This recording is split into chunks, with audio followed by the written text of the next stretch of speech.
This The valve first sign that controls the something main was flow. wrong came Be long careful with before it. the Got it. trespassing. It's a bit long stiff, before the but drilling it's rigs turning. arrived at dawn. This is long before ridiculous! the ground We've been beneath out the here for ranch hours began to and nothing's vibrate with the working. hum of Let me try machines again. that There had has to never be a way to belonged get this there. flowing. It began with a silence, an unnatural, heavy kind, that felt as if the land itself was holding its breath.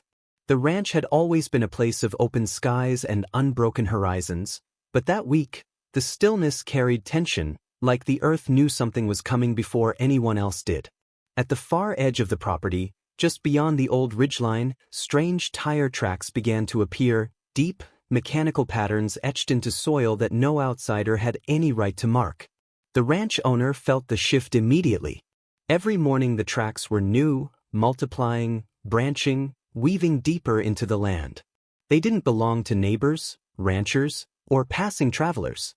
These were the prints of heavy trucks, industrial machines, and surveying vehicles, the kind used by people who arrived with intentions too large to announce openly. And then the flags appeared. Thin, bright markers stabbed into the ground like warnings, fluorescent colors against dry earth, lined up in deliberate rows. They weren't placed at the property borders but far inside them, as though someone had decided the land's true ownership didn't matter. Overnight, the quiet ranch was carved with neon lines that traced invisible routes from one end of the plains to the other. There was only one group bold enough, entitled enough, and organized enough to commit such an intrusion: the local HOA board. A group known for its unchecked authority, its racially biased enforcement patterns, and its long history of targeting landowners who didn't fit its mold. They prided themselves on control of neighborhoods, rules, appearances, and, when challenged, people. Now they wanted water, power, and the land itself. So when the drilling started, screaming metal echoing across the fields, it wasn't a surprise. What stunned the ranch owner was the boldness. Without notice, permission, or legality, a full construction team rolled onto private land and began carving a water pipeline straight through the heart of the ranch, slicing across grazing fields and cutting through heritage soil. The machines worked with ruthless precision, as if the land were an abandoned stretch of dirt instead of a home. As if the people who lived on it didn't matter. As if history, identity, and legacy were obstacles instead of truths. Neighbors whispered rumors about the HOA's private deals, their discriminatory policies, and their growing hunger for controlling resources. They said the board wanted water rights, complete dominance over every drop flowing through the district. And they knew the ranch owner, independent, resilient, and not part of their carefully curated demographic, stood in their way simply by existing. But the HOA made one fatal mistake. They believed control flowed only one way. They assumed the ranch owner would be powerless. They assumed the land was theirs to take. What they didn't know, what they couldn't possibly imagine, was that the ranch owner understood water more deeply than they ever had. And that sometimes, the most devastating retaliation doesn't come from confrontation, but from quiet preparation. Long before the first pipe was laid, long before the first pump switched on, long before the HOA celebrated their stolen victory, the ranch owner was working in secret, tracking deeds, tracing ownership records, and following the pipeline's path back to its true beginning. Because whoever controls the source controls the entire system. And the HOA was about to learn what happens when the person they've targeted buys the very origin of their water. Hit subscribe, watch till the end. The ranch had always carried a weight of history, land passed down through generations, shaped by hardships, storms, and the quiet resilience of a family that had survived far more than changing seasons. It sat miles away from town, surrounded by hills that held the memory of old migration routes and stories buried beneath centuries of soil. For the ranch owner, the land was more than property. It was identity, lineage, and the last protected remnant of a family that had endured discrimination long before paperwork ever acknowledged it. Life on the ranch followed a rhythm older than the county itself. Dawn broke with the sound of animals stirring, the distant echo of wind sweeping across open plains, and the familiar creak of old structures settling into the day. Every patch of earth had been worked by hand, every fence post hammered into place through grit rather than privilege. And because of that, the ranch existed not just as a home but as a quiet defiance against those who believed power was a birthright reserved for certain groups. For years, tension simmered beneath the surface of the surrounding community. The local board, known for favoritism, silent segregation, and selective rule enforcement, had spent decades expanding its reach. They shaped neighborhoods, dictated appearances, and made decisions that disproportionately affected families who didn't fit their preferred image. Everyone knew the pattern. Everyone felt the pressure. But the ranch remained outside their control, a stubborn piece of independence that irritated those who valued authority above fairness. The ranch owner noticed the first hints of an agenda long before the construction. Members of the board had been securing land around the district, quietly buying water easements and positioning themselves to own the future supply. It was a slow takeover disguised as development. And for months, rumors grew. The board wanted a private pipeline, a direct route to channel water into their favored neighborhoods while eliminating reliance on shared county sources. The ranch, strategically located, became a target. But the board underestimated the ranch owner's awareness. They misread silence as weakness and independence as isolation. In reality, the owner spent evenings studying maps, tracing old water rights, and reviewing documents that most people never bothered to read. Hidden deep in archives were clues, records of springs, wells, and forgotten ownership claims that tied the region's water to a source far beyond the board's reach. While the board moved with entitlement, the ranch owner moved with intention.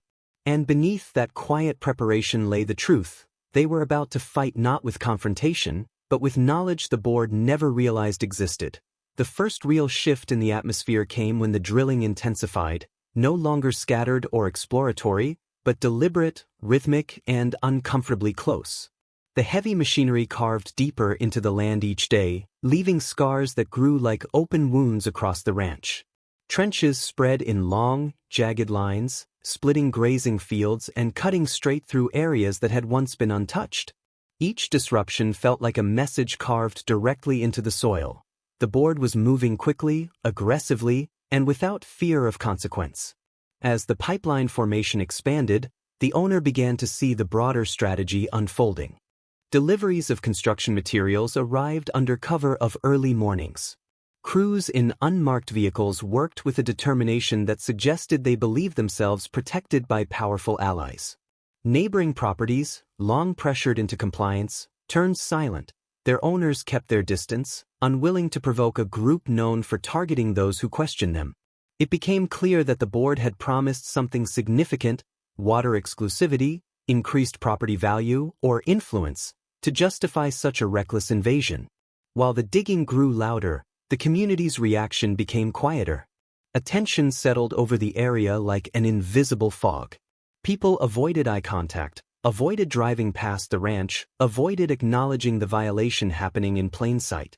The owner recognized that silence as fear, the kind rooted in experiences, generational or lived, of systems that punished those who spoke against authority. The ranch owner watched everything from a distance, not out of helplessness but calculation. Each day was spent studying the pipeline's path, tracing its projected route, and documenting every unauthorized intrusion. What the board didn't know was that their haste revealed more than they intended: the angles of the trenches, the direction of the pumps, the placement of underground valves. All of it pointed unmistakably toward one conclusion: the pipeline depended entirely on a single water source outside the district. A source the board didn't own. A source they assumed no one could challenge. A source that, according to old archival records, had never been fully claimed by any modern governing body. The ranch owners spent late nights confirming the last detail. The source's original deed was still accessible, still purchasable, and still legally binding. While the machines continued tearing through the ranch without remorse, the owner made preparations quietly, methodically, and with the calm certainty of someone who understood that the most powerful counterstrike was not force, but ownership. And once the final document was signed, everything the board had built would depend entirely on the mercy of the one person they tried to erase. The day the board celebrated the near completion of their stolen pipeline was the same day the ranch shifted from quiet preparation to irreversible consequence.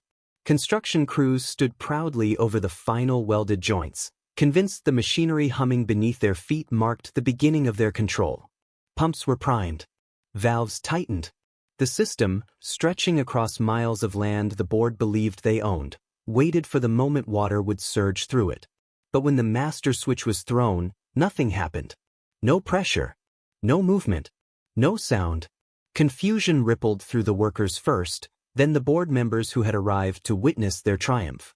The entire structure, miles of pipe and trenches, remained hollow. Minutes passed. Then hours. The dry pipeline mocked every ounce of entitlement that had fueled its creation. A murmur of unease spread across the site as reports emerged. The upstream source had been shut down entirely. Not paused. Not restricted. Legally closed under a new owner whose rights superseded any authority the board believed it possessed. What none of them realized, until documents were delivered and signatures confirmed, was that the ranch owner now held full control of the very spring that fed their entire project. A single sealed deed, backed by historical water rights, dismantled the months of clandestine work the board had poured into the pipeline. Their investment, their plans, their attempt to seize power through infrastructure. Everything was rendered useless with one strategic purchase. Panic swelled beneath the surface of the board's forced calm. They had built an empire on assumptions. The assumption that no one would challenge them, the assumption that those they targeted lacked the means to fight back, the assumption that control flowed downward from their decisions. But the deed in the ranch owner's possession flipped that hierarchy in an instant. As they stood helplessly over their silent construction, the deeper truth settled in. This wasn't merely a logistical failure. It was a direct reversal of the power they had weaponized for years. Their system, built from entitlement and reinforced by discriminatory practices, depended entirely on someone they had dismissed as insignificant. And now, with the turn of a single valve at a source they no longer controlled, the ranch owner held the leverage they had once wielded without restraint. The board had taken the land by force. The owner reclaimed the future by LAWI. In the weeks that followed, the silence of the pipeline became the loudest message the community had ever witnessed. The board, once confident in its absolute authority, found itself scrambling to justify the failure. Their promises to favored neighborhoods dissolved under public frustration. Their carefully cultivated image of control began to fracture as residents questioned how such an elaborate project could collapse without warning. Behind that unraveling stood the undeniable truth. The ranch owner now held the one resource the board had believed was theirs to command. With rightful ownership of the spring, they controlled not only the flow of water but the narrative itself. And rather than mirror the board's arrogance, the owner chose a different kind of power, one rooted not in retaliation but accountability. Every action was measured, every decision legal. The source remained closed until environmental assessments, community needs, and ethical distribution could be assured, standards the board had never intended to meet. Across the district, neighbors who had stayed silent out of fear began to recognize the deeper significance of what had happened. The board's attempt to seize land had exposed a long history of injustices, decisions made behind closed doors, discriminatory rules masked as policy, and a pattern of targeting certain families while others were quietly favored. The collapse of the pipeline turned those whispered experiences into undeniable evidence. As the truth spread, the community's collective voice grew louder. Complaints previously dismissed gained traction. Oversight committees demanded transparency. Local authorities launched investigations into the board's dealings, uncovering conflicts of interest and unlawful land use the community had endured for years. Step by step, the untouchable reputation of the board began to crumble. And through it all, the ranch stood firm, an emblem of resilience against a system that had underestimated it. The land, once scarred by trenches and machinery, slowly healed as nature reclaimed the cuts forced into its surface. The ranch owner returned to their quiet work, knowing they had not simply protected their property but disrupted a cycle of unchecked dominance. The final impact reached far beyond the boundaries of the ranch.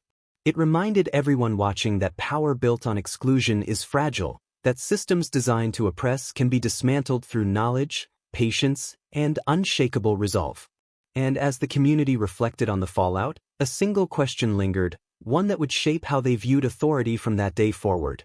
If one person could stop an entire pipeline by standing firmly in truth, what else could a united community reclaim?